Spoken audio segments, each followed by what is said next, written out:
Hello guys, welcome to our channel simply my style Devu. അപ്പം എല്ലാവർക്കും വീഡിയോയ്ക്ക് സ്വാഗതം. പുതിയതായി കാണുന്നവർ സബ്സ്ക്രൈബ് ചെയ്യണം, ലൈക്ക് ചെയ്യണം, ബെൽ ബട്ടൺ അമർത്തണം. പുതിയ പുതിയ വീഡിയോസ് നിങ്ങൾക്കപ്പോൾ വീണ്ടും കാണാൻ പറ്റും. പിന്നെ ഇന്നൊരു അടിപൊളി മീൻ കറി കേട്ടോ. ആദ്യം നമുക്ക് വെളിച്ചെണ്ണ ഒഴിച്ച് ഉലുവ പൊട്ടിച്ചെടുക്കാം. പിന്നെ ഉള്ളി നന്നായിട്ട് വഴറ്റിയെടുക്കുക. അതിലേക്ക് മല്ലിപ്പൊടിയും മുളക് പൊടിയും മഞ്ഞൾപ്പൊടിയും ചേർത്ത് നന്നായിട്ട് മൂപ്പിച്ചെടുക്കുക കേട്ടോ. അത് നന്നായി മൂത്ത് വരുന്ന സമയത്ത് നമുക്ക് തക്കാളി ചേർത്ത് കൊടുക്കാം. നല്ല പഴുത്ത തക്കാളി ആട്ടോ നമ്മൾ ചേർത്തിരിക്കുന്നേ. അത് നന്നായിട്ട് വഴറ്റിയെടുത്ത് അത് നന്നായി ഉടഞ്ഞ് കിട്ടാൻ വേണ്ടിയിട്ട് നമുക്ക് വെള്ളം ഒഴിക്കാം. കുറച്ച് വെള്ളം ഒഴിച്ചാൽ മതി. അപ്പോൾ നന്നായിട്ട് അങ്ങോട്ട് ഉടഞ്ഞ് പേസ്റ്റ് പരിവായിക്കോളും. അത് നന്നായിട്ട് വഴണ്ട് വരുന്ന സമയത്ത് നമുക്ക് പുളി ചേർത്ത് കൊടുക്കാം. നമ്മൾ വാളംപുളിയാണ് ചേർക്കുന്നത്.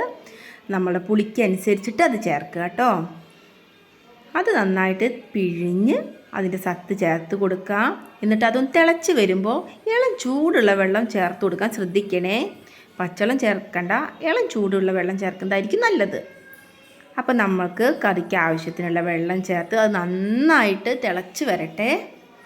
ഈ സമയത്ത് ഉപ്പൊക്കെ ഇട്ട് കൊടുക്കണം കേട്ടോ. ഉള്ളി വഴറ്റുമ്പോൾ നമ്മൾ ഉപ്പിട്ടതാണ്, അതുകൊണ്ട് ശ്രദ്ധിച്ച് ഉപ്പിടണം. പിന്നെ കാന്താരി മുളക് ചേർക്കുന്നുണ്ട്, മീനിട്ട് കൊടുത്തിട്ടുണ്ട്.